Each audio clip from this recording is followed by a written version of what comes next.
Antonio Escotado es un intelectual español, dos cosas que están muy mal vistas, ser intelectual y ser español, que acaba de producir, acaba de culminar una obra intelectual que no tiene precedentes ni en España ni en el mundo, el tercer tomo que empezó con este de Los enemigos del comercio, que es una historia moral de la propiedad. Podríamos decir más bien, empezó siendo una historia moral de la propiedad privada y ha acabado siendo una historia moral de los enemigos de la propiedad.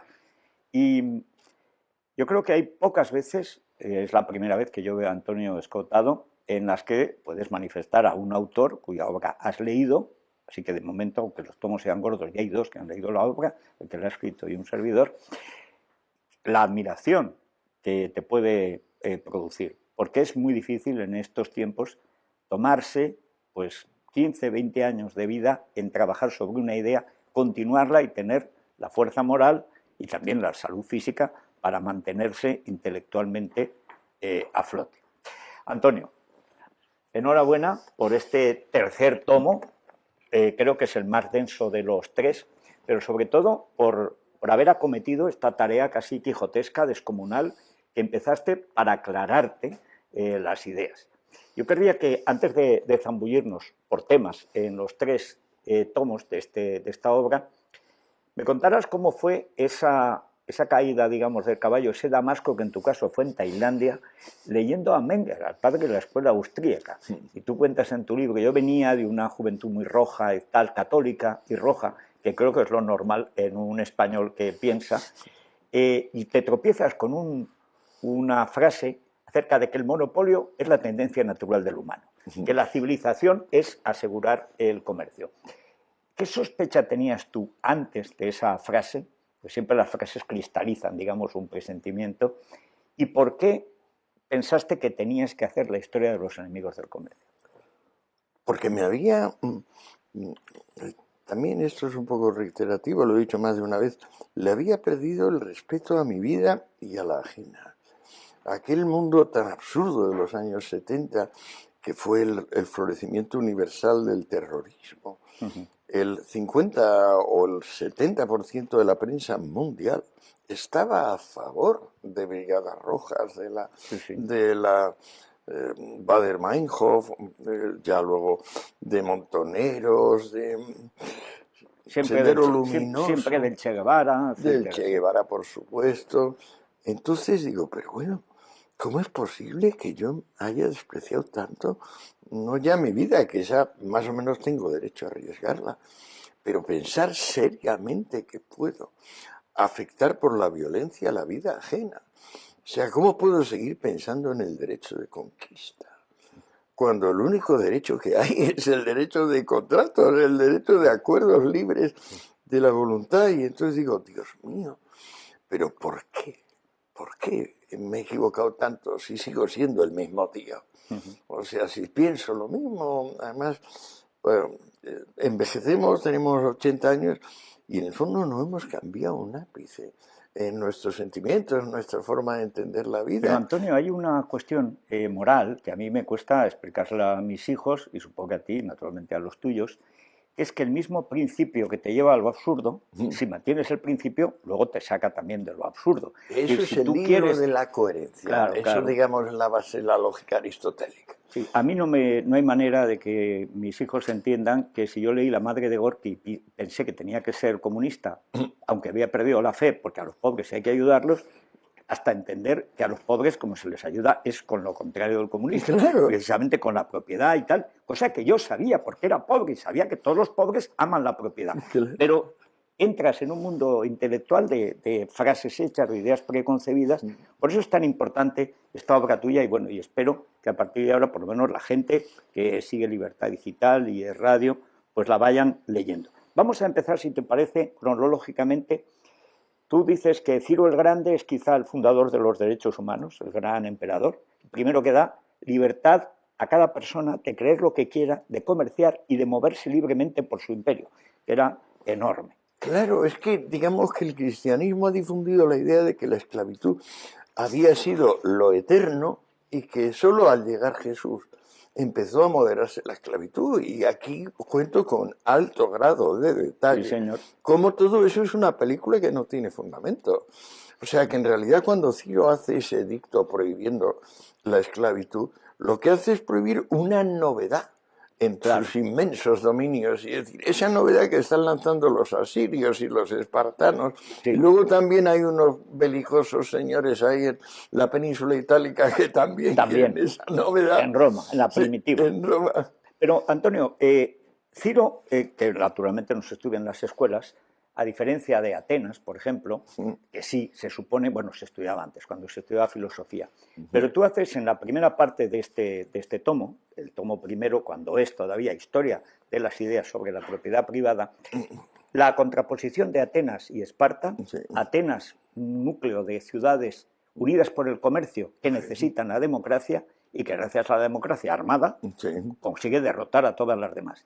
Sin embargo, al norte Esparta, que es una especie de cuartel manicomial, Sí. mantiene una fascinación como modelo político que, sin embargo, nunca ha tenido Atenas. Nunca. ¿Y eso a qué se debe? Es asombroso. Por ejemplo, los espartanos decían que eran unos afeminados, los atenienses. Y sin embargo, Aristóteles en la política dice, no hay mujer más casquivana que la espartana. Eran muy disolutas, sí. Es la más disoluta de las todas. espartanas. Sí. Bueno, por la cantidad de gays que había en los cuarteles. Claro, porque es lógico. que tenían que dormir en el cuartel, comer Claro. en el cuartel, tenían que fingir un asalto y violación de sus propias esposas, los espartanos. Era todo un mundo extraño, como Y todo lo que se patético, sabe... enfático lo llamo yo Sí, sí. en el libro, donde como prerromántico, pero anticipando. Pero al mismo tiempo basado en una fuente muy turbia, porque Licurgo, que es como Sí. el primer, digamos, Stalin de la historia, en realidad todo viene de un trocito de Plutarco. Sí, sí. Y eso es todo lo que hay. Es Eso decir, es todo tampoco lo que tenemos sabemos. una historia de Esparta que no tenía leyes escritas, que no tuvo historia y por lo tanto no sabemos nada de No, ello. prácticamente prohibía la escritura, prohibía el dinero útil, acuérdate, eran doblones de hierro. De hierro que no servían para nada. No, que nadie aceptaba.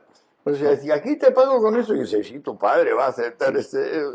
Bueno, esa fascinación, o sea, tú explicas muy bien cómo en Atenas primero se van creando las condiciones de lo que entendemos por democracia, incluyendo naturalmente la demagogia, porque cuando se Sí. apela a la masa actúa como la masa, que no es tampoco el No, individuo acuérdate suelto. las barbaridades que cuenta Aristóteles, las cosas que hicieron los aristócratas expulsados cuando volvieron, las cosas que hicieron los demagogos cuando se instauraron. O sea, barbaridades muy parecidas al terror rojo o a lo que pudo suceder en la Revolución Francesa.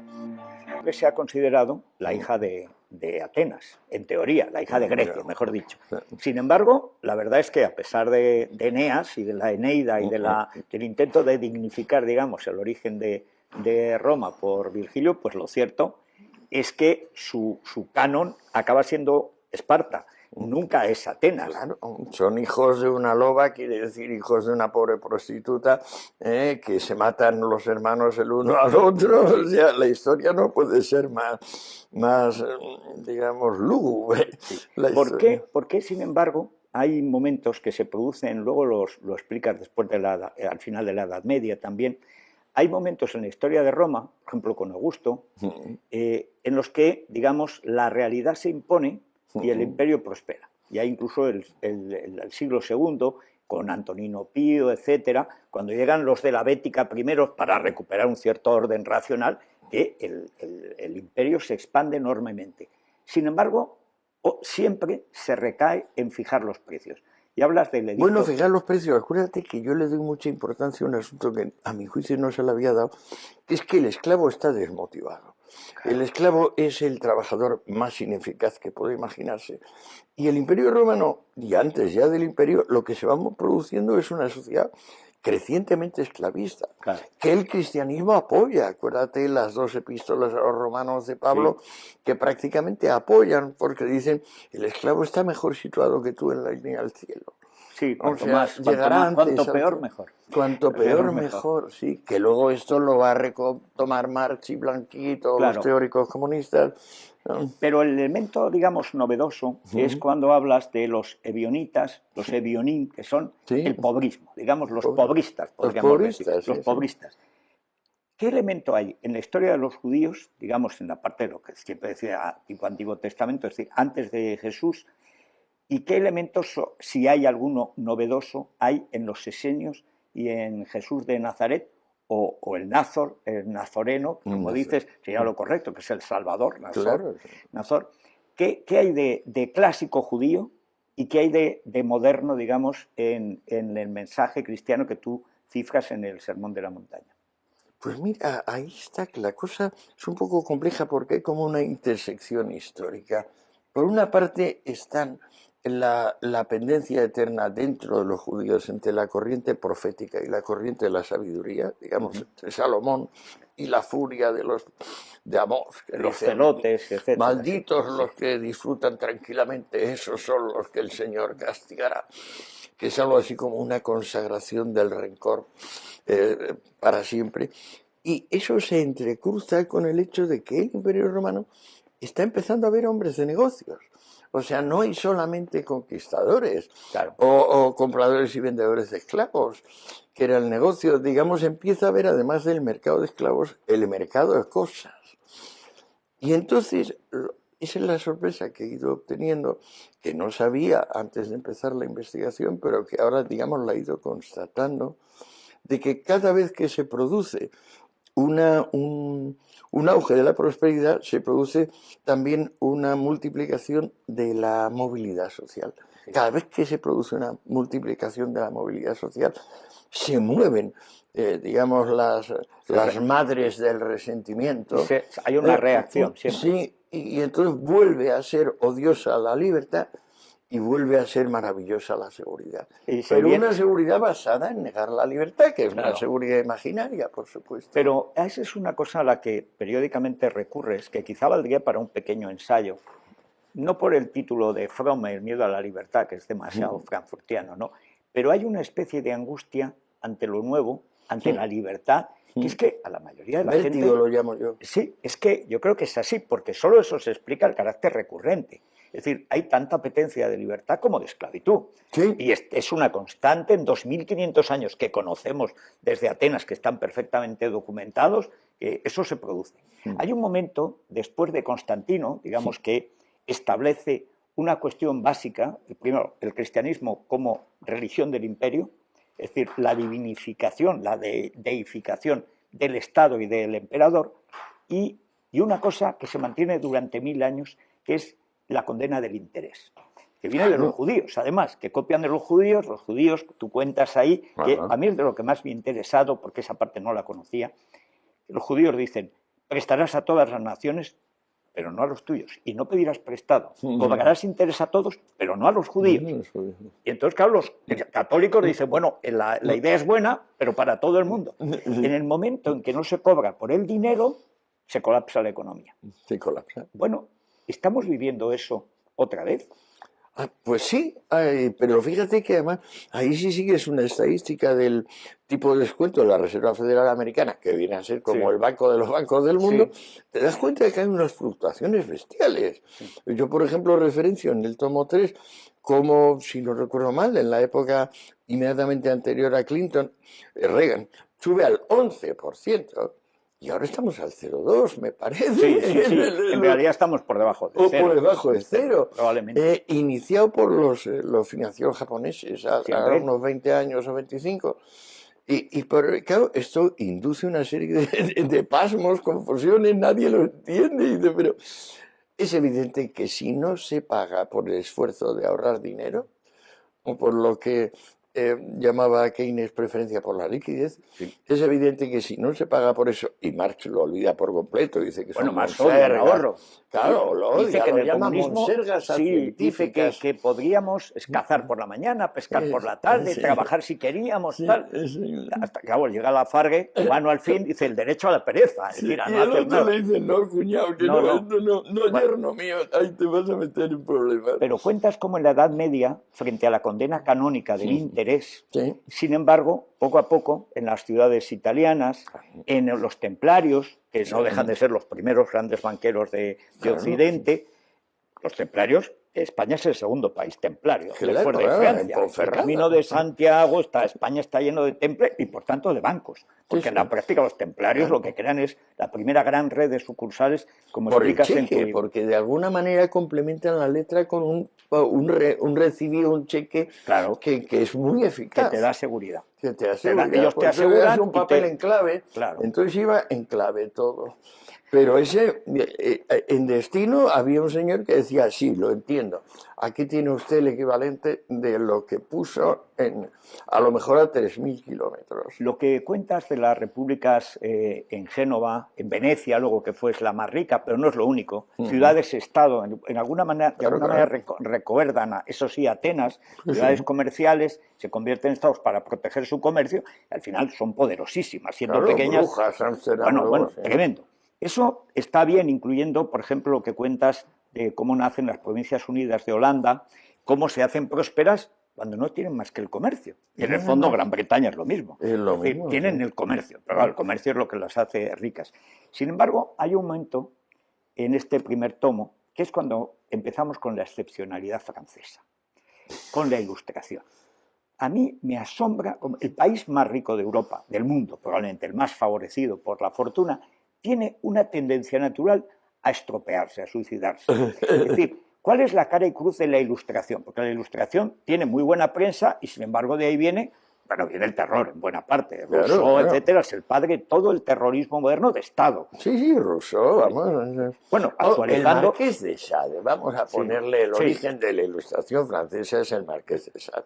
Bien, ¿por qué crees que se produce, que cuentas, ese cambio de la Convención, de la Declaración de Derechos del Hombre de Francia, que es un modelo que sirve para hoy, es El perfecto, hombre y el y ciudadano. en 3 años están atentando contra lo que han votado los mismos y están degollándose unos a otros, pero además con una ferocidad implacable? Total. Y la convención resulta que antes de convocarse las elecciones han excluido a 9/10 de las ternas que se han propuesto para la votación pública. Y no, ha habido un par de suertes, que es que mataron a Marat y mataron a Robespierre.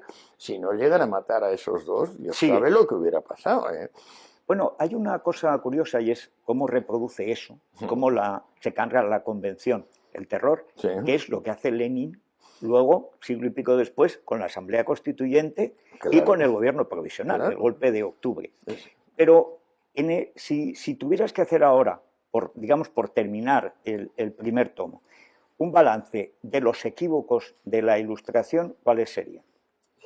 Pues para los franceses, odiar a Montesquieu, que es la Ilustración propiamente dicha, es el hombre que por primera vez entiende que el trabajo esclavo no funciona y que además te lo demuestra con aquellas minas de Hungría de cobre que también tienen su parte que llega a Bulgaria y a Turquía, es la misma beta, y el resultado que se obtiene de la explotación con hombres libres bien pagados y con esclavos prácticamente no pagados es superior en el primero caso. Más que lo demuestra. Eso, que lo refiere Smith en La riqueza de las naciones, pues yo diría que es el comienzo de la Ilustración propiamente dicha. Y sin embargo, para los franceses, eso no, eso es anglofilia, tontería, banalidad, y hay que atenerse, pues eso, a Rousseau, al Marqués de Sade, a los filósofos, los tipo Dolbach o Helvecio, que son o unos vanos o unos analfabetos. O sea, del terror de Robespierre y tal, pasamos al primer comunista profesional, que es Babev. Gracchus Babev, digamos, por terminar este primer tomo. La verdad es que en la Liga de los Iguales ya está todo el terror soviético, ya está. Además, casi textualmente podían firmarlo Trotsky, Lenin, Stalin, etc. ¿Por qué está tan completo desde el principio, digamos, el comunismo del terror? ¿Por qué ya es tan completo? ¿Es un fruto del terror o es fruto de toda esa tradición que vas intentando encontrar como un hilo de Ariadna, pero negro? O sea, lo segundo, claramente. O sea, acuérdate que es el abate Morelli el que escribe ese librito, ese de la naturaleza, folleto del Código de la Naturaleza.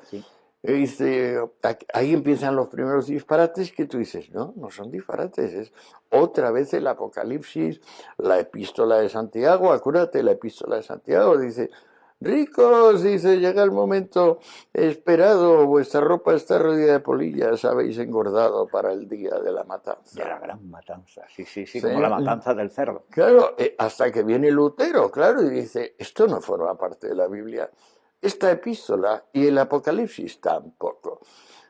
Con lo cual requiere un cierto coraje, pero claro, resulta que Trento en la Contrarreforma le da la razón. O sea, Bueno, una cosa, por terminar esta parte, que haces pero apuntas solo. Yo creo que valdría la pena si lo hicieran los enemigos del comercio en la historia de España, porque ha habido amigos y enemigos del comercio. El único país que tiene una experiencia global de la inflación es España, claro, sobre todo la Corona de Castilla. Y la Escuela de Salamanca nace, primero, de una voluntad cristiana de ayudar realmente a los pobres, es toda la familia, digamos, figúrate, de Juan de Mariana, que viene ya de sí, sí, Vides, no. pero sobre Y todo... las casas. yo en eso de las casas no estoy de acuerdo, pero No, bueno, no, no, pero las casas, digamos, es que ya es un Casas es un excesivo, publicista, pero sí, bueno, es pero un victimista total, las sí, casas, sí. pero en cambio tú citas Azpilicueta, el Tratado de las Usuras, que es el Sí, primero que reivindica el dinero es una mercancía y hay que pagarlo. sí, sí, Luis de Molina, sí, sí. Tomás de Mercado, esta gente que ha vivido la inflación justifica hasta el regicidio cuando dice el príncipe que bastardea la moneda le está robando en sus bolsillos a los pobres. Sí, sí, no, por eso lo Bueno, dicen las casas también, ¿eh? también, no, claro, pero es que eso te lo defiende teológicamente la Escuela de Salamanca en pleno imperio, cuando es la famosa disputa de las casas que van ante Carlos V, Sí, sí, etcétera, sí. para discutir la naturaleza humana de los indios o no, etcétera. Los indios son humanos, los negros no, pues porque es lo que estaba establecido entonces. Pero lo curioso es que esos amigos del comercio, una y otra vez tropiezan no sé si es con un canon, porque tan canon podría haber sido Tomás de Mercado como lo contrario, ¿no? No, no, es que es una maravilla. En ese sentido, es que aparece la teoría cuantitativa del dinero Está con la allí, pelicueta, aunque sí más o señor. menos se habla de que Bodino por aquella época también estaba escribiendo sobre lo mismo.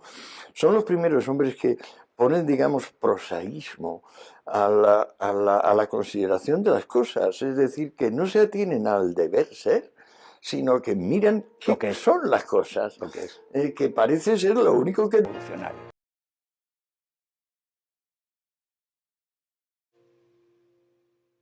Bien, vamos con el segundo tomo de Antonio Escotado, de Los enemigos del comercio, y nos vamos a centrar en el centro del siglo XIX y en el comienzo de la figura que va a marcar el siglo XIX y todo el XX, y por desgracia también el XXI, que es Marx. Pero lo primero, Antonio, tú haces un repaso a la creación de los bancos centrales, que es una de las cosas importantes que suceden en el XIX de una manera un tanto anárquica. Comentas que precisamente en la Revolución Gloriosa que entroniza Guillermo de Orange, se crea como una manera de financiar, digamos, la aventura militar, pero que eso va funcionando. La idea de los bancos centrales no nace del Estado, sino que nace, digamos, de una manera un poco espontánea hasta que al final el Estado se hace con ellos. ¿Por qué esa evolución? Es decir, ¿por qué la idea de que la moneda se puede acuñar privadamente al final se convierte en monopolio del Estado? Bueno, es que ahí hay un tránsito de la moneda metálica, que tiene un valor en sí, al papel moneda, que es pura confianza, que es como un salto histórico de gran nivel. O sea, si no recuerdo mal, el Banco de Ámsterdam, que es la madre del Banco de Inglaterra, siglos anterior a los eventos que van a definir el porvenir Sí, son el revolucionario. 17, Sí, 16, 17, ya está eso 16, empezando 17. a funcionar. Claro. Ahora, sin el tránsito del metálico al papel, la financiación de la gran empresa y el fin de los gremios. Acuérdate que los gremios tenían un límite de 7 empleados por taller. Y la fábrica que crea Owen en Escocia, cerca de Glasgow, tiene 3.000. Ese salto es imposible sin pasar del metálico al papel moneda. Hay muchas descripciones, si no recuerdo mal, Maquiavelo en la historia de Florencia habla de cómo de repente salían a toda velocidad de una casa 50 hombres cargando cestas de cuero, a toda velocidad de una casa a la otra Sí, para para hacer llevar la moneda, la claro. moneda. Sí, Sí, sí. eso ya se acabó con el papel. Y entonces, claro, ese mundo de la confianza es el comienzo de la finanza. Y la finanza es indiscernible de la gran industria y la producción a gran escala, del abaratamiento de los bienes y de lo que podemos llamar la prosperidad moderna. Y ahí es donde llega Marx. No, O sea, es que empieza con Thornton, sí. ese gran ensayo sobre la naturaleza del papel moneda. Llega Marx y Marx simplemente no coincide, está en desacuerdo. Bueno, hay toda la historia de Marx, porque además está muy bien explicado en este tomo.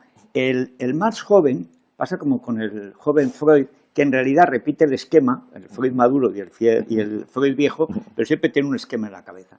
Y la idea es que el papel oscurece las cosas. Las cosas no existen porque se pagan. Y en el fondo, esa idea del fetichismo de la mercancía, lo que convierte a la mercancía en fetiche es el dinero. Pero vamos a ver, ¿cómo es posible que lo que me permite comprar este café me impida tomar café? Si es lo que me permite comer. Bueno, pues no, señor. Y eso, que es una de las mayores idioteces de la historia, tiene un éxito brutal de siglo y medio, pero ya está en el primer Marx, en los manuscritos del 48 ya está, y luego hasta el Capital, que acaba diciendo las campanas tocan a muerto por el capitalismo. Y bueno, nada más llegan a tocar a muerto, estaríamos de entierro toda la vida. Pero ¿por qué esa obsesión de Marx contra el dinero? ¿Por qué esa manía de que hay una ocultación que él tiene que desvelar? ¿Es para ser el profeta del desvelamiento? Bueno, en parte es lo que se llama filosofía de la sospecha, ¿se acuerdan? O sea, algo así como, yo sé la verdad. Yo sé la verdad, sí, las cosas siempre tienen un trasfondo que es justo lo contrario de lo que parece. Y luego porque hay como una tendencia con la lógica. Aristóteles enseñó una cosa que nunca se puede olvidarse porque es la pura verdad y la más sencilla.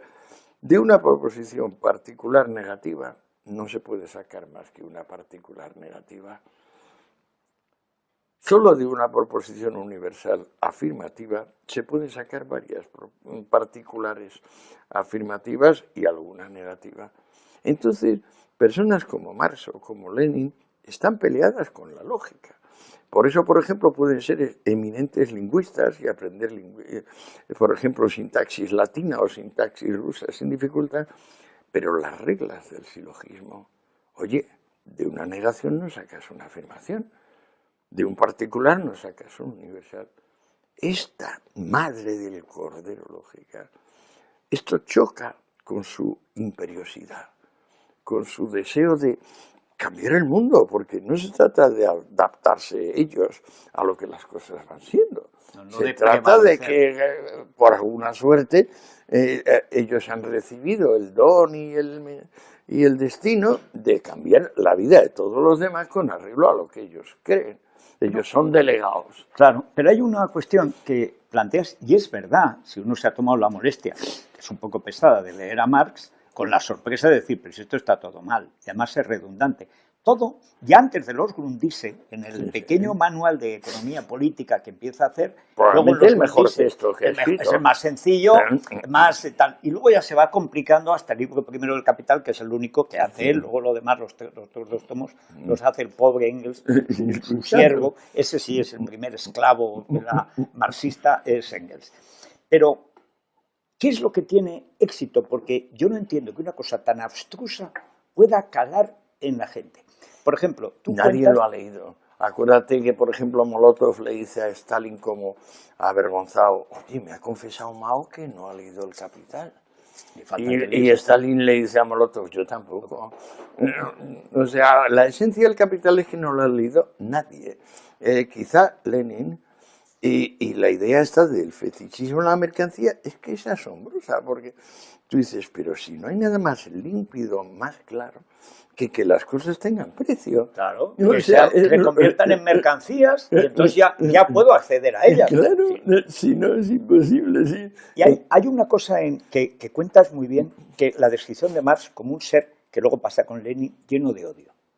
Es movido por una máquina de odio tremendo, igual que Lenin es un insultador absolutamente salvaje contra cualquiera, pero además venga o no venga a cuento. Es un tío que está un Se pone volcán enfermo, continuo. Lenin le da 40 de fiebre y dolores articulares en cuanto alguien le contradice. Y una de las cosas que también los hacen muy similares es que, pudiéndose ganar la vida bien y vivir cómodamente, viven como miserables, viven vagueando, no trabajan jamás, no cobran nunca, Son pero se las arreglan para vivir. Son sablistas. Sablistas profesionales. En el número de la Gaceta Renana, que es el último que hace Marx... Es el rojo, que va todo en rojo. Que tío. O sea, pero además llamando a la guerra... Civil directa, dice, bueno, los dolores de parto son necesarios. Pero es que es una cosa verdaderamente terrible. Mira, está en la página 379, vale la pena leer el párrafo porque alguno pensará, bueno, exageran un poco. No. Dice esta fiera, está claro, señores, el propio canibalismo de la contrarrevolución convencerá a las naciones de que solo el terror revolucionario puede abreviar, simplificar y concentrar los criminales trances agónicos de la vieja sociedad y los sangrientos espasmos unidos al nacimiento de la nueva. Está claro, señores, no tenemos compasión ni la pedimos. Cuando nos llegue la vez, no habrá excusas que valgan para el terror revolucionario. Este es Carlos Marx, que presentan como un teórico. Es un tío sanguinario, es un terrorista que además se ha gastado la mitad de la herencia en comprar armas para darles a los obreros que mueren, claro, usándolas. Que mueren, ¿no? Y luego él es muy cobardica, como Lenin, Igual es decir, Lenin. no va nunca a una manifestación, no va a la batalla, son casi pusilánimes clínicos. Ahora hay una magnitud de rencor, aquello de que él se está afeitando y le molestan los forúnculos porque siempre tiene mala sangre, sí. Y de repente se lo estalla y le manda la carta a Engels, dice, me estalla un forúnculo y ha salido el pus hasta el espejo, dice, la burguesía pagará con su vida mis forúnculos, y lo escribe. Y lo dice, sí, es sorprendente. Qué gran confianza en sí mismo, ¿no? Tenía. No, él tenía poderes hipnagógicos, porque Engels era un hombre de talento, y un buen escritor y un hombre estudioso. La seducción de que es objeto por Marx es una seducción de tipo hipnótico, o sea, es mesmérico, o sea, aquí hay un elemento que está mucho más allá de la conciencia. Por cierto, volviendo a Marx, yo creo que el problema de Marx y el de Lenin, que no se han dado cuenta de que en el espíritu humano hay mucho más de inconsciente que de consciente. Igual que, por ejemplo, ves un bloque de hielo flotando y por la ley de Arquímedes sabes que no llegará a 1/10 de la masa total, pues yo diría que es la misma proporción la que disfruta el espíritu humano. O sea, el gran don del espíritu humano es que haya esa magnitud de inconsciente que nos apoye y nos mantiene. Fíjate, 8.000 millones de personas viviendo como nunca. Bueno, esta es una gran cuestión. Otro de los dogmas, aparte del fetichismo de la mercancía, que es la base. Ahí empieza todo, es decir, el dinero nos oculta todo, pero yo voy a acabar con el dinero y vamos a vivir en una edad de oro sin oro. Vale, es una cosa fantástica, una edad de oro. El oasis extradinerario. Exactamente, además lo dice, encima lo dice. Pero hay otras dos cosas, lo que toma de Ricardo, de la caída tendencial de la tasa de ganancia, es otra majadería monumental que él, en lo que está viendo, de hecho, que lo cuentas muy bien, cuando él se va a vivir a Inglaterra, se va asqueado, no tiene más remedio que irse a Inglaterra, y dice, porque es que allí la prosperidad hace acomodaticia a la clase obrera. Y vamos a ver, ¿tú qué quieres? Que sean desgraciados. Él quiere la guerra. Lo mismo que Lenin después, que está en contra de a los que se mueren de hambre, porque si no, no se rebelarán. Federico, la depuración. La depuración, o sea, la limpieza. La eugenesia. La eugenesia. Este es probablemente el gran La secreto. ingeniería social. Sí, pero que incluye la eliminación del género humano. No, claro. No, es que acuérdate que llegan a Rusia y un 2% de proletarios en el sentido literal. Sí. Pues hay que conseguir que ese 2 se lleve al 100%. Eso quiere decir que vas a acabar con el 92% de la población.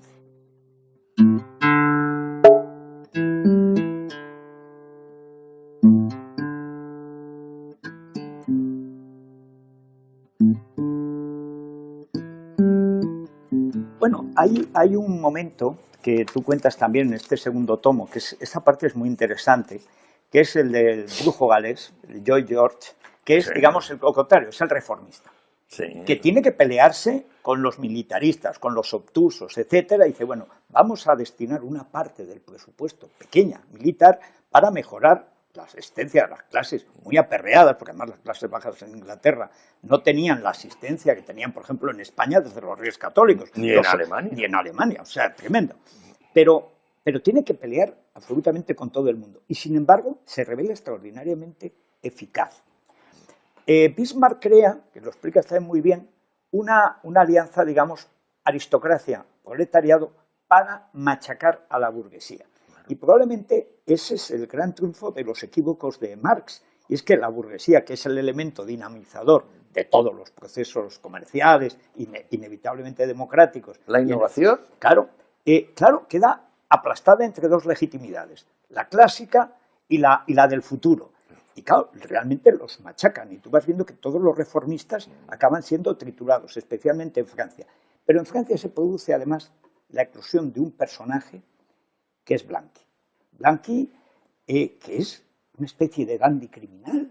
La furia de la naturaleza. Es una cosa, un asesino nato, o sea, ese sí que es un asesino. Además, acusado de estar siempre en connivencia con la policía. Siempre, como Stalin, como Lenin, o sea, siempre son agentes dobles. Claro. Agentes dobles. Bueno, pero es curioso. Es que la historia real es maravillosa. Sí. Federico, no hay nada como eso. No hay nada como de repente acercarte y decir, oh, Dios mío. El cautivo que cuenta es la historia de Blanqui, que estuvo muchos años preso, siguió haciendo el mal y le iban perdonando la vida. Y se metía en un lío todavía más gordo. Pues yo creo que hasta 4 absoluciones de pena de muerte o 3, ¿sí? Y como dice, tiene una muerte fantástica de un derrame cerebral cuando arengaba a sus seguidores. Dice, bueno, es una muerte perfecta. Para él, claro. Pero, sin embargo, los marxistas le reprochan a Lenin que es un blanquista. Claro. Que es que lo es. Pues lo es. Pero es que el más blanquista es el propio Marx. Exactamente. La gran cuestión es, ¿por qué Marx, esto es una historia, digamos, que ha venido después, ¿por qué la figura de Marx se convierte como en un estudioso que está sentado en su sillón cuidando de sus forúnculos y tal, pero estudiando, en lugar de lo que es también, en la Primera Internacional, Tremendo el rival de Bakunin y un gran estafador? O sea, estafador y tramposo, agitador. Es decir, él tiene una escuela de tiradores de bomba y de artificieros. O sea, y esta parte se oculta siempre. Y eso es la que sale en la Comuna del 70. Claro. Y es de lo que le acusan. Dice, pero estos 30.000 muertos de la Comuna del 70, por lo menos 10.000 los ha formado usted con una ala secreta de la Internacional donde ha creado una variante de la Liga de los Justos que en realidad no es más que una variante de asesinos profesionales, de dinamiteros. Hay un personaje que es, digamos, el opuesto y al mismo tiempo el gemelo, es un poco como Lenin y Trotsky, que es Bakunin. Bakunin tiene, digamos, un elemento humano que no tiene Marx. De hecho, hay un alegato. Y una clase social. Claro, es un noble. Claro. El príncipe era Kropotkin. También. Y todos amigos de Herzen, que es como el principio civilizador, digamos, del exilio. Gran tipo. ¿No? Extraordinario. Y Kolokol, la Campana, es la gran revista liberal de izquierda, ¿no? Pero eran liberales. Pero hay un momento, Bakunin le reprocha a Marx su capacidad, digamos, de manipular, de hacer el mal. Digamos que Bakunin, que es partidario con Nechayev, en el fondo está creando las mismas bases del leninismo, el catecismo revolucionario, que lo hacen entre los dos, es igualmente criminal. Pero sin embargo, Bakunin es como si no se creyera su doctrina. Marx se cree todo lo que dice. Bakunin vacila. Bakunin, digamos que reflexiona, ¿no? Hombre, él en cuanto le dan la oportunidad se va a una barricada y pone una bomba. Pero en la práctica, acuérdate, si tú te lees la obra completa de Bakunin, yo me traduje la antología esta alianza en 2 volúmenes o sea del inglés, yo lo conozco muy de cerca. O sea que eso que yo me embaulé era tuyo. Sí, era mío, sí. Podías haberlo hecho en un tomo. O sea, lo reducido. Sí. Pero él, acuérdate que lo único que propone como reforma política es acabar con la ley de herencias. O sea, impedir que haya transmisión patrimonial post-mortem, y cree que las cosas por sí solas se van a hacer. Bakunin evidentemente tiene una noción de la complejidad, como la de Adam Smith, o la de Hume, y que es la que le falta a Marx. Por eso cuando conoce a Marx, Engels dice, son 2 señoritos de provincias que creen una clase imaginaria. El proletariado no existe. Bueno, dice Bakunin, esa clase disciplinada, docta Bueno, y justa. en la ¿no? frase, en la página 328 del libro, del segundo tomo del libro de Escotado, esta es la frase de Bakunin que casi parece de Tocqueville. Dice, ¿qué mente, por muy brillante que sea, o si queremos considerar una dictadura colectiva, incluso con centenares de individuos dotados de facultades superiores, está capacitada para recoger la infinita multiplicidad y diversidad de intereses, aspiraciones, deseos y necesidades cuya suma constituye la voluntad colectiva de un pueblo? ¿Dónde están esas mentes tan dotadas y abiertas como para inventar una organización social capaz de satisfacer a todo el mundo? Esa organización será solo un lecho de Procusto donde se verá forzada a descansar la infeliz sociedad. Es el partido bolchevique.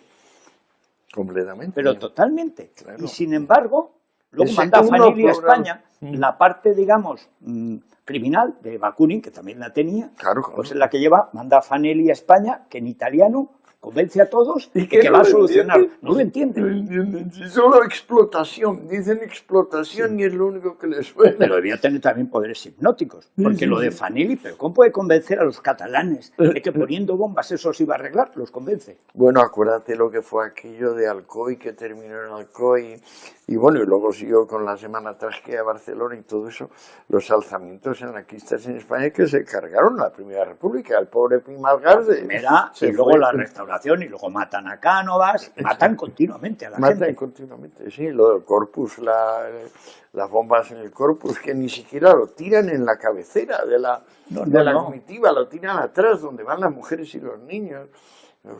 Una matanza atroz. Bueno, hay una última cuestión, luego pasamos ya al tercer tomo, que es el del comunismo propiamente, que es ese momento en el que Rusia, que es un país muy complicado, casi toda una capa social, la de los estudiantes y los intelectuales rusos, brillantísimos, además muchos, hablamos de Inteligencia, de Ogarev, que es el único que tiene, que es además, acuérdate, inteligente es el joven rebelde de familia rica. Familia rica, está en Turgenev, en Padres e Hijos, ya claro. está. Ahí está ya todo. No, ese libro a mí me abrió los ojos. Es maravilloso ese libro. Maravilloso. Que era el único Ahí por está el cierto. nihilista. Exactamente. El primer nihilista, que desde ahí sale Nechayev. Claro, que es el que aparece luego en Los demonios de Dostoyevsky, ya como un criminal basado en la realidad, además. Sí, o sea, sí, terrible. es periódico, es noticia Bueno, periódico. ¿qué tienen los Narodniki, o sea, los de la voluntad del pueblo, los populistas, que son el hermano de Lenin, que es ahorcado por tratar de matar a Alejandro III, Sí, pero después de matar Zeliavov,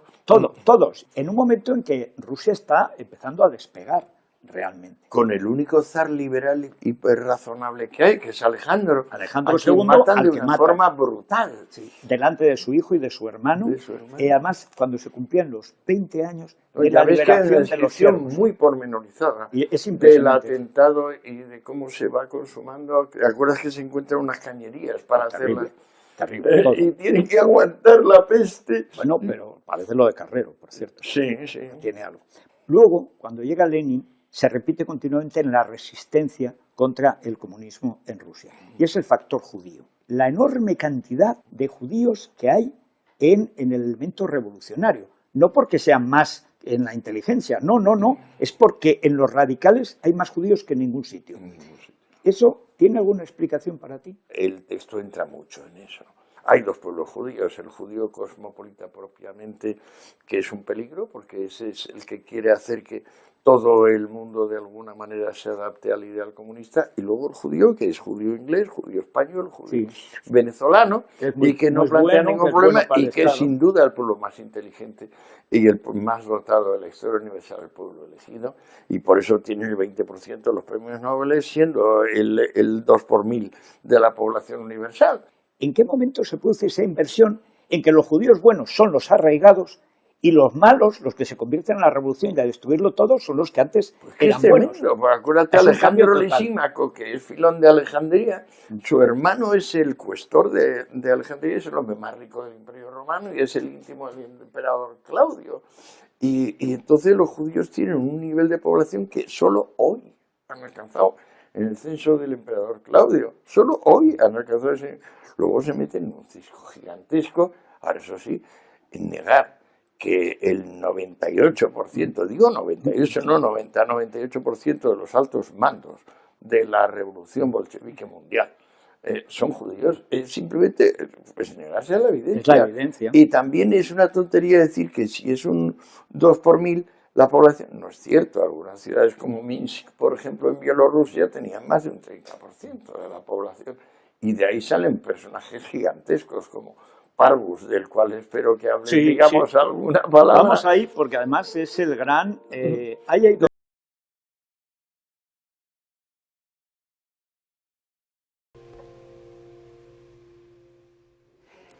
Bueno, Antonio, vamos con el tercer tomo, que es el primer tomo de este libro de los enemigos del comercio. El primero, y además esto es asombroso, que tiene como base Internet. O sea, es un banco de datos inmenso, ilimitado, podríamos decir, pero además continuamente aumenta y que cambia por completo la investigación. La diferencia con los otros dos tomos que hemos tratado es que este tomo está hecho sobre la base de Internet y de lo que naturalmente se conoce del comunismo. Hay una cosa que antes de hablar de Lenin creo que conviene recordar, que es tu idea de la esclavitud como base de la ruina humana, porque en el fondo lo que hace los siervos liberados por Alejandro II, 1861, vuelven a ser esclavos, no solo siervos, con Lenin. Y yo creo que conviene insistir, porque en los tres tomos, es un tema recurrente, que la esclavitud es una ruina. Sí, no solo desmoraliza y desmotiva al trabajador, sino que ocasiona una incapacidad para saber si aquello está funcionando o no está funcionando. O sea, la cuenta de resultados desaparece allí donde aparece el esclavo, porque se supone que es el gran negocio. Aristóteles los llama herramientas humanas, y sin embargo, a mi juicio, la historia universal atraviesa periodos donde el auge de la esclavitud ocasiona una lenta pero inexorable decadencia que acaba con el hambre y con una reducción demográfica drástica, y periodos donde al limitar la esclavitud y al aumentar, digamos, la competitividad del trabajo, pues entonces los pueblos salen adelante. Una y otra vez, diferentes en diferentes zonas, da igual el continente que fuere. Lenin es un monstruo, Lenin es un sociópata típico, es un tío que no tenía sensaciones de ningún tipo. Se cuenta como hasta cuando le piden conmutar la pena de muerte le da igual, le da lo mismo que mandarlos matar que no mandarlos matar, es decir, tiene una indiferencia absoluta hacia el sufrimiento humano. Hay una cosa que cuentas que es muy interesante, cuando se produce una hambruna, que ya la hambruna primera, que da lugar a los censvos, el ir al pueblo, etcétera, de los populistas rusos, se basa en la piedad de la gente, que es una piedad típicamente cristiana, pero es una piedad, digamos, sana, acercarse al pobre para ayudarle, natural. Y este dice, no, hay que dejarle que sufra para que se rebele, y si se muere, mejor. Bueno, hace falta ser un malvado, porque se supone que quiere salvar a los pobres, ¿no? Él quiere salvar su idea. No, él quiere una humanidad depurada. Claro. Y si la humanidad depurada es un 2%, mejor. Claro. Y acuérdate que el último escrito de Lenin se llama Mejor pocos pero mejores. Sí, señor. Es el opúsculo. Y así deja su último testimonio de sociopatía, claro, sí, de un odio ilimitado que solo detiene su sable cuando se trata de su propia persona. Sí. Porque le da la casualidad de que es un hombre pusilánime. Miedoso. Es extraño que un asesino de ese volumen luego resulte pusilánime. Hay asesinos cobardes, ¿eh? El asesino es cobarde, en general. Exacto, Lenin es como la mejor prueba de que el asesino es un cobarde. Bueno, Lenin consigue, sin embargo, algo asombroso, después de la prueba falsa en 1905, cuando él, imitando lo de Chernyshevsky, ha escrito antes el ¿Qué hacer?, que es la copia de Chernyshevsky, que es el gran padre del terrorismo ruso, de los Narilniki, de los populistas, ¿no? Sí. Y sin embargo, en lugar de sacar la consecuencia de que es una revolución fallida, en 1905, él se reafirma siempre en un criterio de secta que es asombroso, que es no nos mezclaremos con nadie, que es, por cierto, una idea como del Antiguo Testamento: somos el pueblo elegido, somos el partido elegido, pero no os quiere nadie, es igual. Nosotros no nos mezclamos, no pactamos, ni con los eseristas, ni con los mencheviques, ni con nadie. Nosotros queremos todo el poder. Y después de 1905, luego en el exilio, se convierte en un agente alemán a propósito de Parvus, al que citabas antes. Yo creo que es la primera vez que veo bien explicada esa figura que para algunos es totalmente desconocida. ¿Tú cómo has investigado lo de Parvus?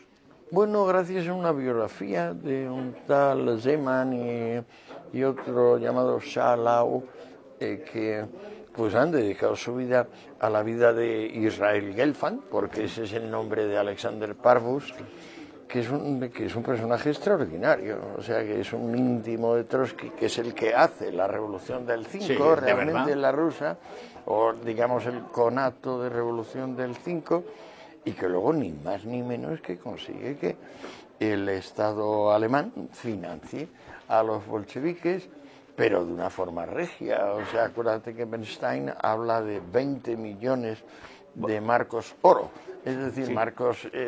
dos entregas, son 40 millones de marcos oro, según lo último que he visto, porque no dejan de aparecer recibos en los archivos. O sea, claro, pero ese muchísimo dinero. Estamos hablando de una moneda oro, es decir, que no está sometida a la erosión de la inflación. Ese dinero compra en Rusia todo. O sea, compra la prensa, compra la información, compra las personas, compra las armas. La policía. Acuérdate el trust este que monta en Escandinavia, en Copenhague, Parvus.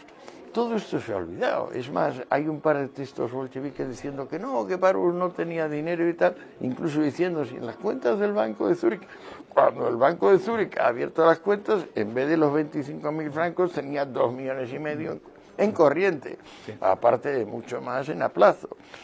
Entonces, este es el gran banquero de la revolución. Pero lo curioso es que sus contemporáneos, todos, ven que el partido bolchevique lo consideran un partido alemán, que es lo que era, un partido alemán. Y un partido cuya única función es hacer desertar al ejército ruso. Del servicio secreto alemán y del alto mando alemán diciendo todo va muy bien, sí, claro, estamos estimulando. Ahora, digamos que Federico, es el único factor en ese instante totalmente imprevisto de la Primera Guerra Mundial, que los alemanes no les funcione la ofensiva en el oeste y que de repente digan como única solución hay que parar el frente oriental. Y entonces, ¿cómo se para el frente oriental? Pues pagando a un micropartido que tiene apenas 1.000 personas en su elenco, pero para que a través del sabotaje y la desmoralización, nos permita suprimir el frente y llevarnos esas tropas al oeste y hacer la última ofensiva, a ver si conseguimos no perder la guerra. Y le sale.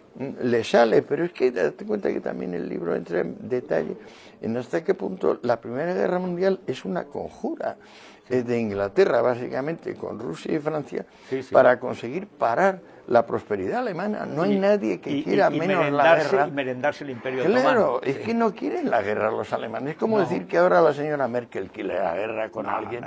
No, o sea, los alemanes controlan las patentes, tienen la industria más próspera, el comercio más próspero del mundo. Y lo único que se devanan los sesos con horror es el almirantazo, claro, diciendo, ¿pero qué? ¿Que van a tomar su parte de los mares? ¿Se están llevando el pastel? No, esto no puede ser. Y entonces montan lo que era previsible, que Alemania es cercable.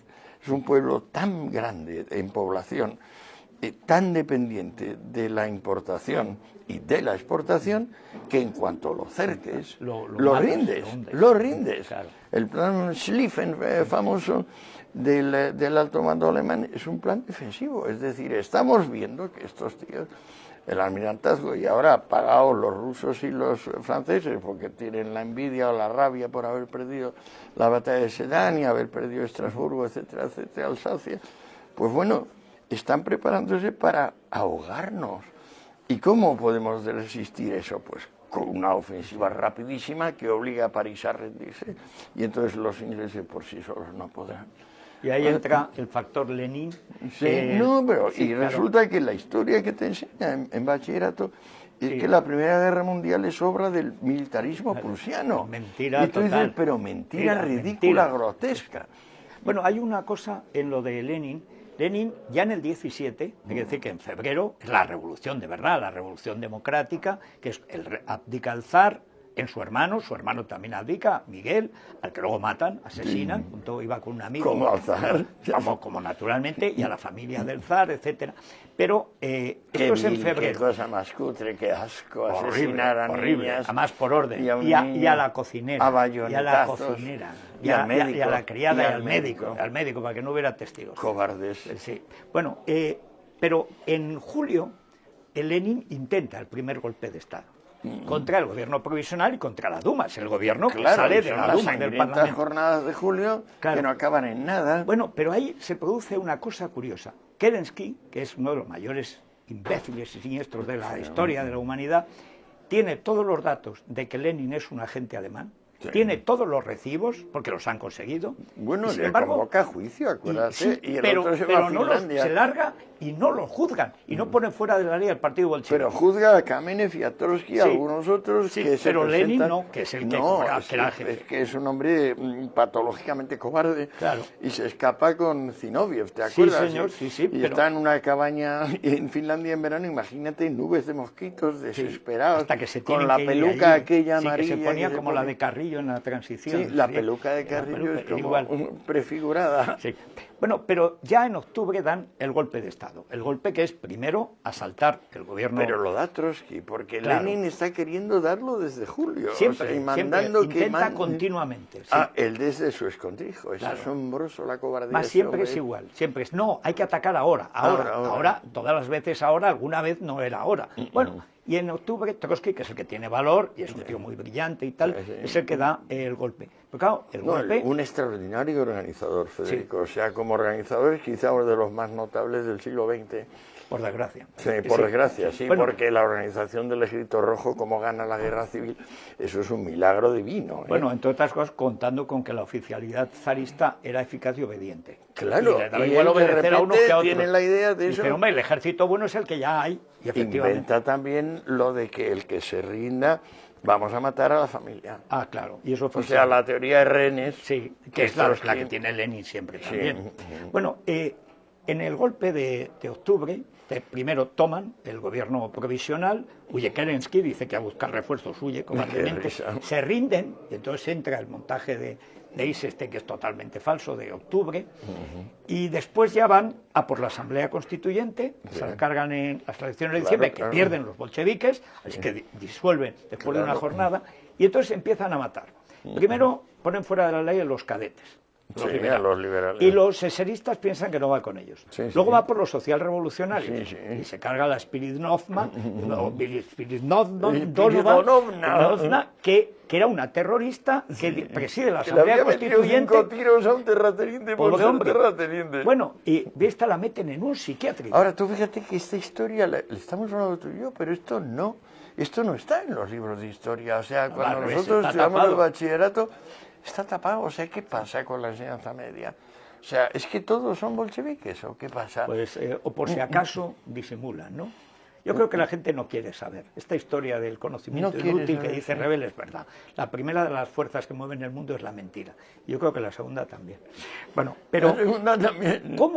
¿Cuál es el mecanismo por el que en un año, cuáles son los puntos clave de la propiedad, etcétera, para que Lenin en menos de un año acabe con un sistema bimilenario que se basa en la propiedad? Incluso la propiedad comunal de los mir rusos, de los cespos, es propiedad. Y acaba con el pan también, y con la carne, y con la mantequilla, y con el tocino. O sea, es increíble como en un año un país que más o menos iba viviendo en los últimos 2 milenios, estaba cumpliendo 1000 años de zarismo aproximadamente, de repente se acaban las instituciones y se acaba la comida. O sea, no hay duda alguna de que Lenin en los palacios donde vive y Trotsky y los demás del Politburo pasan graves dificultades ellos mismos. El agua corriente no existe, la luz se corta continuamente, la comida no llega. O sea, pero no estamos hablando del pueblo que muere en masa, estamos hablando de 7 o 8 señores que son los jerarcas supremos y se produce tal cataclismo que ni ellos viven como ahora viviría el más pobre de las personas acogidas a Cáritas, España. Hay una cosa que sí que tiene Lenin claro, que es la enseñanza de Marx a propósito de la comuna. Y por eso crea la Checa, Ya en diciembre, aunque está funcionando antes, no se llama así, hasta de Dzerzhinsky, Latsis, Hombre, etcétera. ya disparan en la Asamblea Constituyente cuando intentan reunirse en la Asamblea Constituyente y aparecen ya los primeros hombres, ya los ametrallan de con cuero, sus abrigos de cuero ya negro. de cuero, sí. Ahí están. Pero esto es que es tremendo porque desde el principio es un plan absolutamente fríamente meditado que es de exterminio. El plan es exterminio de toda aquella parte de la población que por origen de clase no tiene remedio. Pero en el fondo es que el campesinado era el 90% de la población y los campesinos se niegan a entregar sus productos, así que hay que matar. Les llaman kulaks a todos. Al principio tuve unas dudas, pero claro, los 2 o 3 meses cuando empiezan a darles... acuérdate que simultáneamente Lenin gasta lo poco que tiene de efectivo en tinta y papel de billetes para producir una mega hiperinflación, y hundir la primera del mundo provocada pues para provocar el famoso oasis extradinerario. Claro.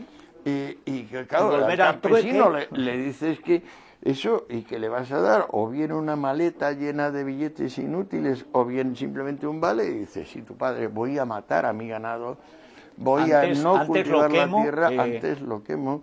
Hay una cosa, cuando Lenin muere, después de 2 años que está con el Hamakuko, que le da 22, ya Yo digo que le da el Hamakuko porque tiene que retroceder, tiene que hacer la NEP. Es la rabia que le da la NEP. Es que es un hombre tan rabioso que es que lo recuerda a su mujer, en la memoria de su mujer, cada vez que le discutían algo, ya desde muy joven Lenin enfermaba, le subía la temperatura, tenía como una gripe grave, dolores en las articulaciones, o sea, un hombre de una imperiosidad y una incapacidad total para soportar pues la diferencia de pareceres. La realidad. Pero llega Stalin, que es... Bueno, que era un asaltador de bancos por cuenta de Lenin, en fin, un delincuente común. Un agente doble. Un agente doble también, que se va cobrando de la Ojrana y además trabajando contra la Ojrana, que eso es un invento zarista asombroso. Creaban los partidos revolucionarios para controlarlos. Acuérdate lo de Acef. Acef fue el personaje más asombroso, el jefe total de los... Bueno, y Gapón. Sí, el cura Gapón, que era también agente doble, era el agitador y era de la policía. Sí. Bueno, esas cosas misteriosas. Pero con Stalin, el gran zarrojo, realmente es el que extermina sistemáticamente, lo que Lenin tiene más mérito, porque se inventa un Estado para matar. Stalin lo hereda y lo amplía. Hay una cosa en Stalin o 2 cosas, las que me gustaría preguntarte a la luz de los muchísimos datos. Hay que decir que ahora, por ejemplo, en Necronomics, todas las estadísticas de los muertos están ahí. Todo esto está en Internet. O sea, el que lo quiera saber lo puede encontrar. Dice, pues no me convence Ucrania. Bueno, pues entra ahí y estúdialo, porque está el banco de datos.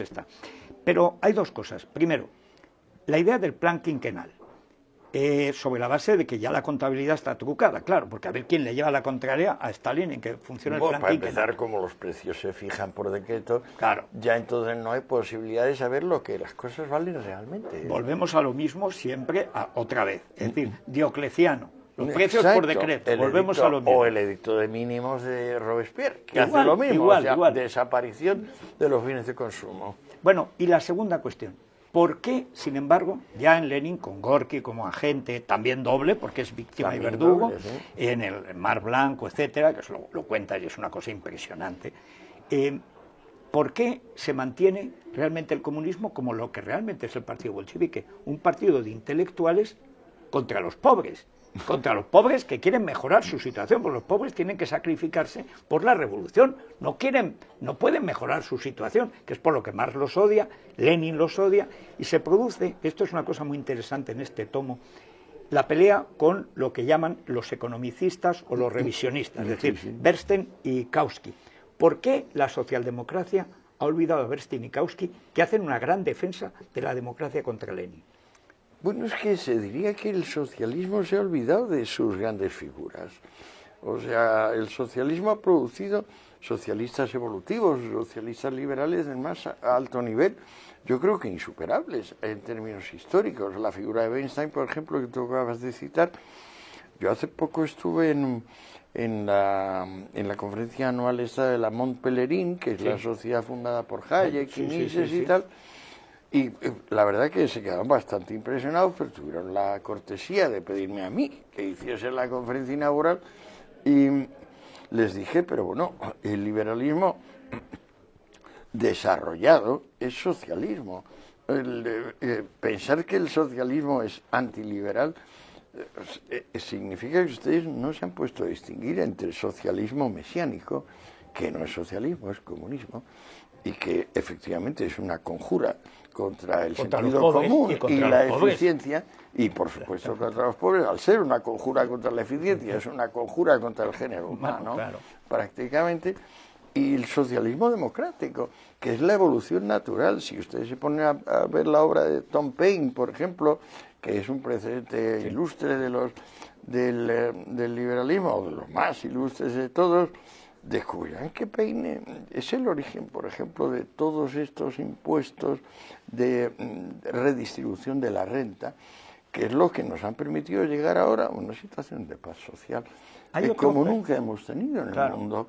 Es decir, le estamos quitando, tirando la alfombra por debajo de los pies a los apóstoles de, pues eso, del incendio, del crimen, de la violencia. O sea, digamos, a la guerrilla de la discordia, hombres como Paine y luego Bernstein, por supuesto, lo culmina, oponen la guerrilla de la concordia, que es en la que yo estoy.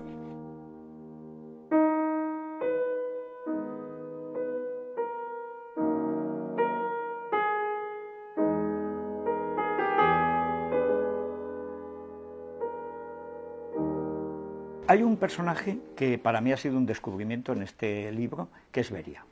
Es decir, Beria, que es el último gran asesino en masa, verdugo, digamos, el verdugo de masas de Stalin, después de Yezhov, etcétera. No, el Dzerzhinsky es decir que es el creador, pero es un polaco, es como el Che Guevara, que sin ser cubano entra en La Habana. Sí, no, como Stalin. Como Stalin, los jesuitas, fíjate el papacismo, es tremendo. Sí. Bueno, pero Beria, y además lo das con datos, yo es la primera vez que lo he leído, se adelanta a Khrushchev en la denuncia de los crímenes de Stalin, siendo su verdugo, y Khrushchev con los tanques se carga a Beria para ocupar su sitio y su discurso. Lo fusila, en 3 meses lo fusila. Pero desde Beria hasta Gorbachev hay una continuidad. Es que solamente se arrepienten de fusilar a los comunistas, a todos los demás los pueden seguir matando. Sí. Es decir, el canon del 17 sigue íntegro, los bolcheviques tienen derecho a matar a todos, pero ya no se pueden matar entre ellos. No hay canibalismo entre bolcheviques. No, esa es la gran diferencia de Lenin y Stalin, la única diferencia, que Stalin se atreve a matar a su gente. A todos. Y en cambio Lenin, hay el famoso caso aquel de que descubren que es un agente doble, e insiste Lenin, no, pero sus beneficios han sido superiores a sus perjuicios. Sí, pero fíjate que seguimos estando en ese delirio psicótico donde resulta que una mínima fracción de la población es la buena. Es como Hitler, o sea, es que todos los que no sean de la cepa pura, fuera con ellos. El grano de mostaza, etcétera, ¿no? No, claro, si es que eso esto hay que retroceder los celotes, porque es que de allí viene, o sea... Hay otra cuestión. El comunismo ha fracasado en todos sus aspectos, sin embargo, tiene un éxito extraordinario. Nunca un fracaso tan evidente en libertades, en prosperidad. Es una empresa que triunfa fracasando y fracasa triunfando. Sí, es sorprendente. Pero pasa igual que la cruzada de las drogas, o la cruzada contra el libre pensamiento, o la cruzada contra homosexuales, todo tipo de empresas de ese estilo agrava el mal dramáticamente. Persigues a las brujas, había 3 brujas, ahora hay 300.000. Y luego dice el Román del Arroz que 1 de cada 2 mujeres es bruja. Y porque no hubo segunda parte, sino todas. Bueno, pero digamos, pasando por Mao, que hay discrepancias. Si mató más Mao que Stalin o Stalin que Mao. Yo diría que más Mao, pero solamente porque tenía más chinos. Tenía más chinos, había más población. Había más gente. Pero llegamos, digamos, al epítome más actual, porque esa dictadura sigue perfectamente en pie. En Rusia hay un matón que era del KGB, tal. Hay ahora Corea del Norte. Un documental sobre Corea del Norte. Lo he visto, impresionante. Bueno, pero es que Cuba ha sido, y encima es como el comunismo simpático, el crimen simpático. Bueno, citas la muerte del Che Guevara, que es un capítulo además muy brillante. El Che Guevara, un absoluto imbécil, un criminal, un ser con unas ganas de matar a la gente que no le había hecho nada. Bueno, no valdría la pena si lo tienes anotado ahí, la frase suya esta que da en la ONU. Empieza diciendo, las armas tienen que ser gratis en todo el mundo para matarse. Y luego te da la explicación de sin odio y sin rabia no vamos a... Y luego que el odio tiene que ser nuestro motor. Pero hay un momento que cuentas muy bien, que es la historia cuando Castro, después de la ridícula aventura africana, lo manda a morir a Bolivia, y él mismo se va metiendo en un lío, creyendo que va a salir con su nombre, porque la arrogancia que tenía el Che era absoluta. Infinito. Y entonces cuando les dice, no disparen, soy el Che Guevara, valgo más vivo que muerto. Dice, no, tonto, tú como vales es muerto, para unos y otros, y entonces claro, lo matan. Claro. Que él nunca lo entendió. Dice, pero hombre, si yo soy el Che Guevara, dice, por eso vales más muerto que vivo. Sin embargo, ese muerto, que además era un asesino y un imbécil, que el tío que se carga el peso, que se carga la agricultura, que crea los campos de concentración de la UMAP para homosexuales, es decir, un monstruo total, absoluto. Sí. Bueno, pues siguen ahí llevando camisetas con el Che Guevara. No, claro, es decir, el entrenador del Sevilla, bueno, le considera el hombre más importante del siglo XX. Bueno, Antonio, vamos a entrar en la última parte, que es la supervivencia de la idiotez, de la costumbre del crimen. O sea, el ser humano quiere cosas. Es una cosa, el ser humano como es, quiere tener. O sea, solo el marxismo más imbécil puede oponer ser a tener. Para tener hay que ser. Si eres, quieres tener. Mira qué sencillo. Bueno, pues no hay manera y hay gente empeñada en que no tenga la gente que es, con lo cual al final tienes que matar a la gente. Bien. Pero para mí la mayor sorpresa, después de que en la transición el Partido Comunista de España abdicara de su parte más siniestra, que en lo fundamental fue también soviética, es decir, tampoco es que tuviéramos, el único partido comunista de verdad era el POUM, que era el de los que habían estado con Lenin, Nin, Maurín, Gorkin, etcétera, que los que se sabían la doctrina y salieron todos espantados de allí y fueron anti-estalinistas y anticomunistas en parte, sobre todo el gran Gorkin, etcétera. Pero de pronto surge el fenómeno Podemos. Es decir, después de Zapatero... Y le votan 5 millones. Hay 5 millones de personas que votan a un partido que dice que hay que acabar con la propiedad. Esos 5 millones de personas tienen una propiedad. Por supuesto. ¿Por qué piensan que a ellos no les afectaría? O sea, ¿qué extraño mecanismo hay en el cerebro humano o de inconsciencia o tal para caer en eso? Yo creo que es un castigo a la clase política, es una decepción por la corrupción de la clase política y decir, caramba, hemos llegado a la democracia, pero no hemos llegado a la democracia como han llegado en Bélgica o en Alemania o en Dinamarca. ¿Qué pasa aquí? ¿Por qué nos roban? ¿Por qué tenemos que soportar esto? O sea, yo creo que es un voto de castigo el de Podemos, y que el hecho mismo de que a las siguientes elecciones baja y en las siguientes va a seguir bajando, es como un pico histórico que se puede repetir en otros muchos países y momentos y en otras circunstancias, o sea que en realidad no es un voto contra la propiedad. Aunque los de Podemos en un cierto momento dijeron eso, en parte porque los financian Irán y Venezuela. Bueno, es que claro, fíjate quién los financia. Pero fíjate qué gracia, por ejemplo, que Chávez es marxista, bolivariano, olvidando lo que dice Marx de Bolívar. ¿Te acuerdas? Claro, bueno, no, aparte que más era un racista desorejado que despreciaba todo lo que no... Claro, pero es muy gracioso lo que dice Marx de Bolívar, que es totalmente derogatorio, o sea, es que brutal, le llama asesino, incompetente, dice que mete a sus favoritos para hundir económicamente a los países donde reina, pues efectivamente Bolívar algo de eso llegó a reinar sobre varios, la Gran Colombia son 3 o 4 países de ahora. Bueno, pero hay un elemento que yo no sé si nos devuelve quizás al comienzo de tu indagación. ¿Por qué la fascinación por el comunismo? ¿Por qué el triunfo de este fracaso?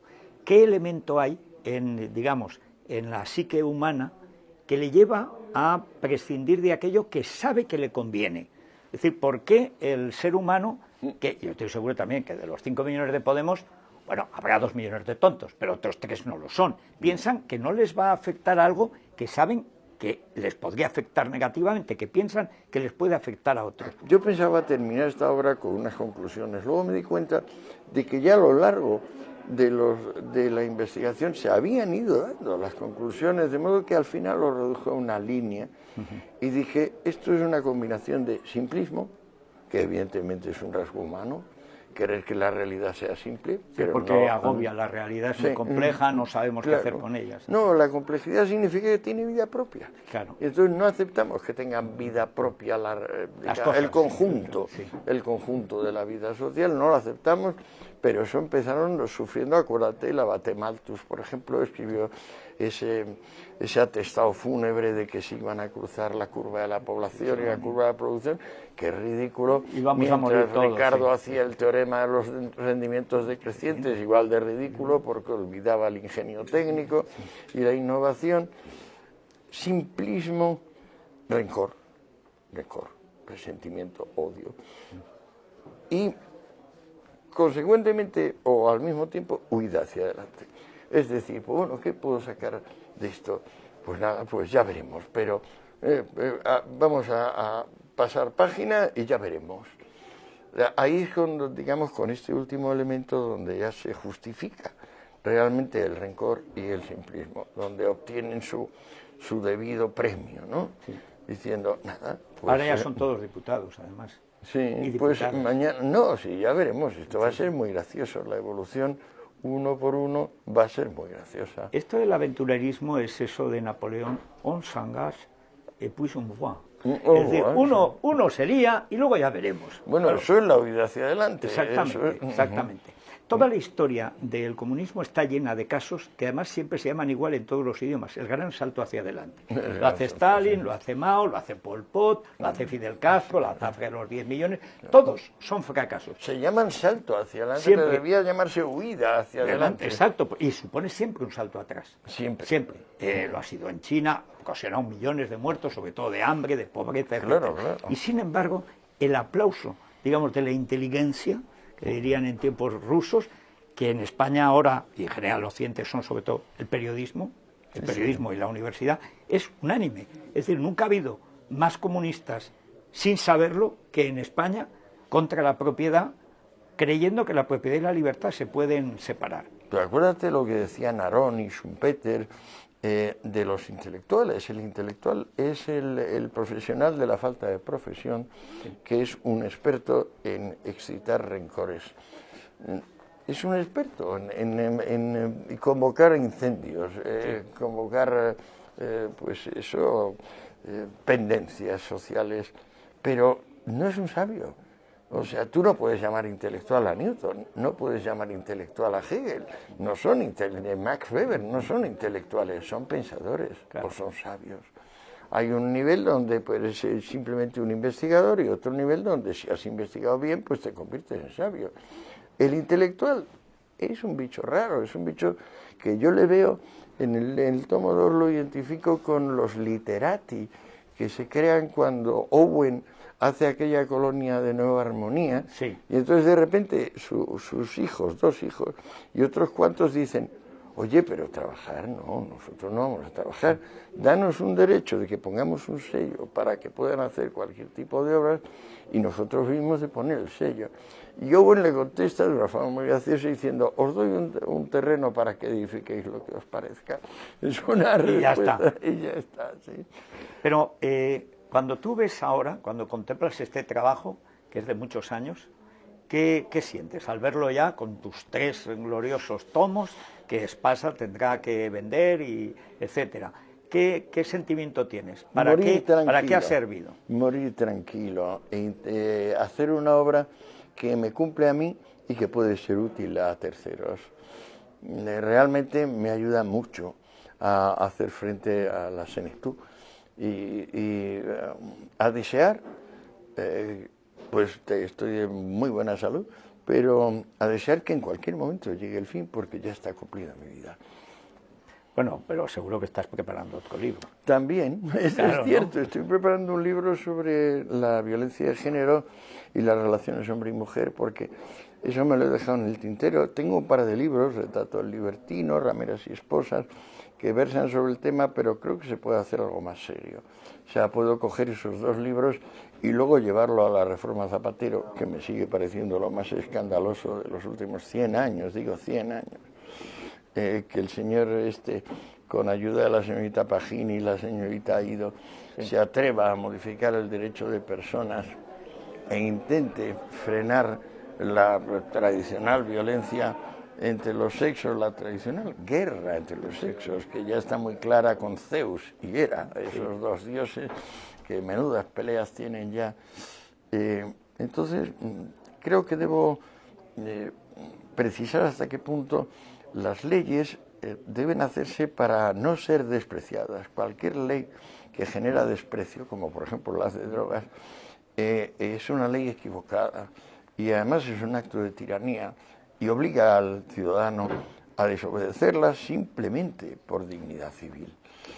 En este caso, cuando este señor vuelve a decir, por ejemplo, que un padre no puede dar una torta a un hijo, se llegó a este caso tan famoso y escandaloso del hijo de la sordomuda que había recibido una torta y le privaron de patria potestad, no tenía padre, y el niño suplicando al juez que siguiera con su madre y el juez condenando porque le obligaba a la ley del señor, la señorita Pagín, la señorita Aido y el señor Zapatero. A mí la verdad esto me pone los pelos de punta y lo que me quede de energía, me parece que lo voy a dedicar a eso. Bueno, pues mientras llega esa, que será para otra entrevista, enhorabuena de verdad, Antonio, por este trabajo que no tiene precedentes ni en la historia de España, ni que yo conozca. No hay un precedente así, la historia intelectual, al menos occidental. A lo mejor hay un laosiano que resulta que ha estado trabajando como tú ahora con Internet y está ahí con una linterna, quién sabe, a lo mejor. Pero es una obra verdaderamente extraordinaria, o sea que muchas gracias por tu trabajo y por tu esfuerzo y nos vemos en el próximo libro. Muchas gracias a ti porque es la primera vez que se me presta una atención tan incompartida. Bueno, muchas gracias a ti.